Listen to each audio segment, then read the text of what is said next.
debut game ng TNT, nagpakitang gilas agad si Darius Days na misikal si Kevin Ferrer. No Calvin Optana, BGR at Jason Castro, no problem, tinawanan lang ni Pugoy ang Macau. So debut game ng TNT kalaban ng guest team na Macau. Daming wala sa TNT including itong si Calvin Optana, Jason Castro, BGR, kaya heto si Gio Halalon at Kubuntin ang magsisimula sa kanilang starter. Pero no problem, Darius Days, import ng TNT, kumana agad ng top of the key 3-pointer to start a quarter na nasundan pa ng end 1. Yun nga lang, Dre Perry, sinagot din agad dyan ng 7 straight points including itong 100 dunk. Henry Galinato naman napastep up din agad sa TNT, ganun din si Stingray Ray ng Batak na kumana ng combined 8 points. Kaso tulad ng mga locals ng TNT, step up din ang locals ng Macau including itong si Raymond Cao. Tinapos nga lang ni Kevin Ferrer ang unang quarter sa kanyang corner 3-pointer, 25-21 pabor sa TNT. Second quarter, Darius Days, grabe ang shooting ng import na to na kumana na naman agad ng back-to-back 3-point shot. Well, dahil sa early run ng TNT na mag-aagad ang kanilang labang sa double digit, nabasag na lang yan nung finally magparamdam na si Kobe Lam na kumana rin ng back-to-back 3-pointer. Pero RR Pugoy, specialty of the house, low post move kontra sa smaller defender, tinatawanan lang ni Pugoy. Yun nga lang, ganun din ang ginawa ng Macau, minama naman ni Siang ang dalawang gwardiya ng TNT and 1 na nasundan pa ng clutch 3-pointer na to ni Kobe, kaya yung double digit lead ng TNT natunaw din agad sa 52-48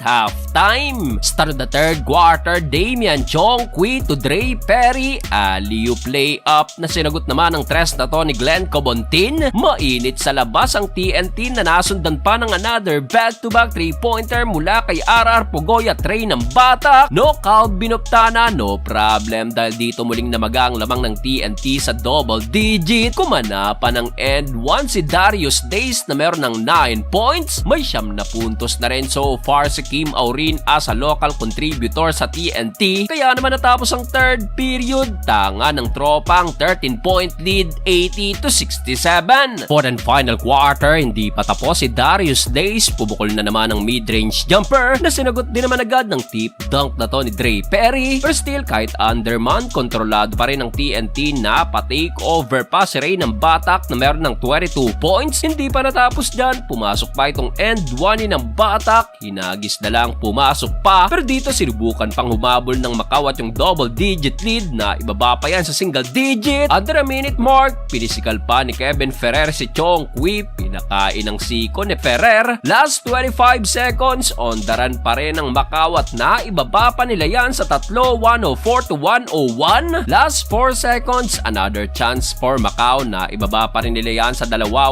105-103. Yun nga lang sa huli, kinapos na rin ng Macau, panalo ang TNT sa kanilang debut game.